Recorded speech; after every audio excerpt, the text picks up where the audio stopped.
Hello, friends. I am Dr. Sindel Prabhu. I am a surgical gastroenterologist from Tirupur Gastrocare. இன்னைக்கு குடல் வால் அலர்ச்சி appendicitis அதை பற்றி பார்க்கலாம். ஆரம்ப நிலையில் வர்றவங்களுக்கு சிகிச்சை எப்படி இருக்கும், கொஞ்சம் நாட்கள் தாழ்த்தி வர்றப்போ அதனுடைய சிகிச்சை எப்படி இருக்கும் அப்படிங்கிறத பற்றி பார்க்கலாம். குடல் வால் அலர்ச்சி அப்படிங்கிறது வயது பார்த்துட்டிங்கன்னா குழந்தைகள்லேருந்து பெரியவங்க வயதானவங்க வரைக்கும் வரலாம். 80 இயர்ஸ் 90 இயர்ஸு கூட அது ஏற்படலாம். ஆனால் பெரும்பாலும் நோயாளிகள் பார்த்துட்டிங்கன்னா டீனேஜஸில் இருப்பாங்க. அதாவது 15 இயர்ஸ் டு 30 இயர்ஸ் இந்த ஏஜ் குரூப்ஸில் இருக்கவங்களுக்கு காமனாக அது வரலாம். குழந்தைங்களுக்கும் வரலாம். 90 வயசு இருக்கவங்களுக்கு கூட வரலாம். ஸோ அது எப்படி ப்ரெசென்ட் ஆகும் அப்படின்னு பார்த்துட்டிங்கன்னா வயிற்றில் வலி ஏற்படும், அப்புறம் வாந்தி ஏற்படும். ஒரு சிலர் தெளிவாக சொல்லுவாங்க, மேல் வயிறில் வலிச்சது, இப்போ வலி கொஞ்சம் கொஞ்சமாக நகர்ந்து அடி வயிற்றுக்கு போயிடுச்சு அப்படின்னு சொல்லுவாங்க. This typical migrating pain.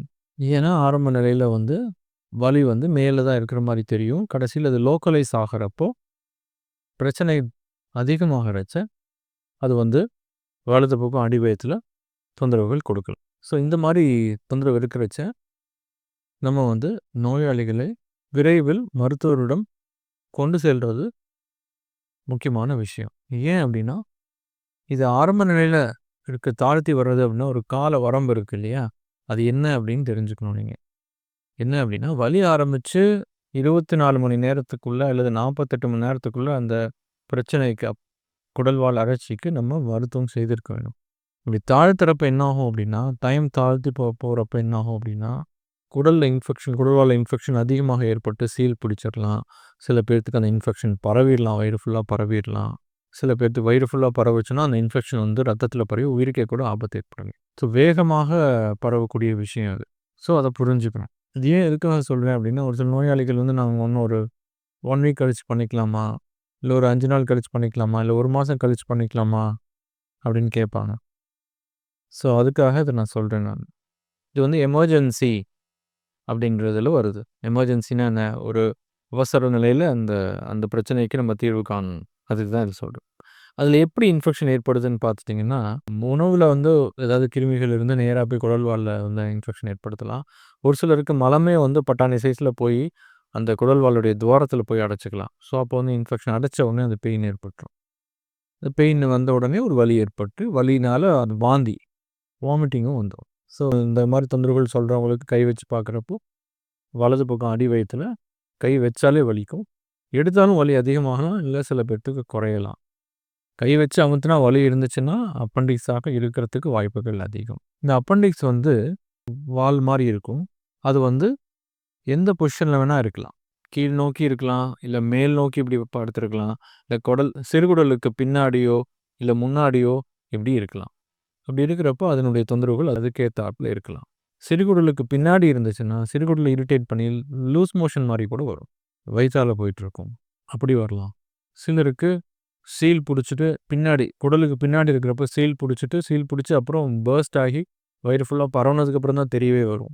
குடலுக்கு பின்னாடி இருக்கிறப்ப சின்ன ஸ்கேனில் சில பேர்த்துக்கு தெரியாது.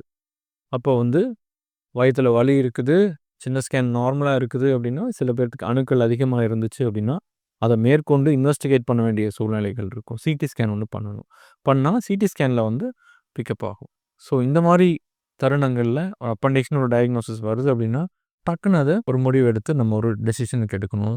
சர்ஜரி பண்ணி அது சரி பண்ண வேண்டியது. ஒரு சின்ன ஹோல்ஸ் மூலயமாவே போட்டு அதை ஆப்ரேட் பண்ணி எடுத்துட்டோம்னா அந்த பிரச்சனை செட்டில் ஆகிடும். சரி, இதில் 2 விதமான சிச்சுவேஷன்ஸில் வருவாங்க பேஷண்ட்ஸ். ஆரம்ப நிலையில் வருவாங்க. அவங்களுக்கெல்லாம் ஹோல்ஸ் மூலமாக எடுத்துகிட்டு டியூப்ஸ் எல்லாம் வைக்க மாட்டோம். டியூப்ஸ் வைக்க வேண்டிய அவசியம் இருக்காது. ஆனால் சீல் பிடிச்சிருக்குது, ஒரு குகை மாதிரி ஏற்பட்டிருக்குது, சீல் இருக்குது அப்படின்னா அந்த மாதிரி நோயாளிகளுக்கு ஒரு சின்ன டியூப் மாதிரி வைப்போம். அந்த ஆப்ரேட் பண்ணி எடுத்துகிட்டு அந்த டியூப் சீல் திருப்பி கோக்காமல் இருக்கிறதுக்கு அதில் ஒரு டியூப் வைப்போம். ஸோ அந்த டியூப் ஒரு 2 days 3 daysல வில் ரிமூவ் இட். ஸோ இது ரெக்கவரி டைம் டிலே ஆகுது. ஏன்னா நோயினுடைய தன்மை அதிகமாக இருக்கிறப்போ மருந்துகள் போட்டு அந்த இன்ஃபெக்ஷன் எல்லாம் கண்ட்ரோல் பண்ண வேண்டிய சூழ்நிலையில் இருப்பாங்க நோயாளி. ஸோ அது அவசியம். இன்னும் ஒரு சில கண்டிஷன்ஸில் 2 சர்ஜரி பண்ணுற மாதிரி இருக்கும் அப்பண்டிக்ஸுக்கே. ஏன் அப்படின்னு பார்த்துட்டிங்கன்னா சீல் நல்லா கோத்துருச்சுன்னா அப்பண்டிக்ஸ் குடல் வால் தெரியவே தெரியாது. எந்த இடத்துல இருக்குன்னே தெரியாது. ஸோ அந்த மாதிரி தருணங்களில் வந்து வெறும் சீலை மட்டும் ட்ரெயின் பண்ணிவிட்டு 6 வாரங்கள் கழித்து குடல்வால் வந்து ஆப்ரேட் பண்ணி எடுத்துக்கலாம். சரிங்களா? ஸோ இது வந்து ரொம்ப மோசமான நிலைமையில் இருக்கிறப்போ அந்த சீலை மட்டும் எடுத்து அவங்கள ஃபஸ்ட்டு உயிரை காப்பாற்றிட்டு அதுக்கப்புறம் ஒரு செகண்ட் ஸ்டேஜாக வந்து நம்ம வந்து குடல்வாலுக்கு ஒரு 6 வாரம் கழித்து ஆப்ரேஷன் பண்ணி சரி செஞ்சுக்கலாம். ஸோ குடல்வால் அழற்சி வந்து லேசாக நம்ம எடுத்துக்கூடாது. ஆரம்ப நிலையிலேயே அதை சரி செய்யணும் அப்படிங்கிறது புரிதலுக்காக இந்த வீடியோவை போட்டிருக்கேன் நான். நன்றி, வணக்கம்.